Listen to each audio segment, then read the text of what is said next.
Zee मराठीवरची जय मल्हार ही मालिका प्रेक्षकांच्या विशेष जवळची ठरली. अभिनेत्री सुरभी हांडे हिनं या मालिकेमध्ये म्हाळसा देवीची भूमिका साकारली होती. तिच्या या भूमिकेला प्रेक्षकांचं प्रचंड प्रेम मिळालं. म्हाळसा देवी म्हणजे सुरभी हे समीकरण प्रेक्षकांच्या मनामध्ये अगदी पक्क झालं होतं. या मालिकेला आता 10 वर्ष उलटून गेली आहेत, पण तरीसुद्धा प्रेक्षक सुरभीच्या भूमिकेला अजूनही विसरले नाहीयेत. आता सुरभी कलर्स मराठीवरील आई तुळजाभवानी या मालिकेत दिसणार आहे. या मालिकेमध्ये सुद्धा ती म्हाळसा देवी या भूमिकेत आपल्याला दिसेल.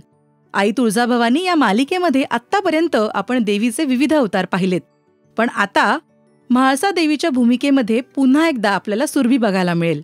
खास दागिने, देवीचा तो टिळा, अशा तिच्या लुकमध्ये सुरभी 10 वर्षाआधी जशी दिसत होती तशीच बघायला मिळते.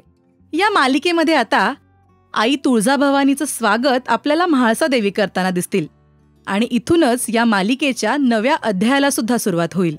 आपल्या भूमिकेबद्दल बोलताना सुरभी म्हणाली, 10 वर्षाने म्हाळसा आता परत सर्वांसमोर येतेय याचा मला आनंद आहे.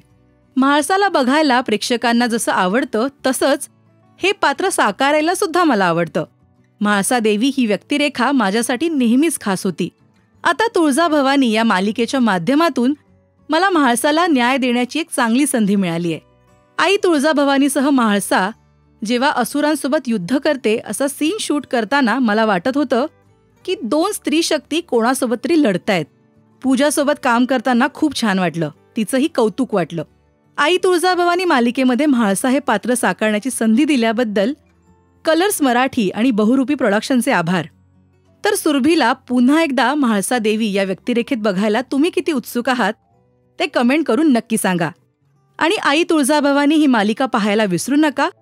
दररोज रात्री 9 वाजता फक्त कलर्स मराठीवर. मराठी टेलिव्हिजन विश्वातील बातम्या, अपडेट्स आणि गॉसिपसाठी तुम्ही सबस्क्राईब करा राजश्री मराठी शोबस.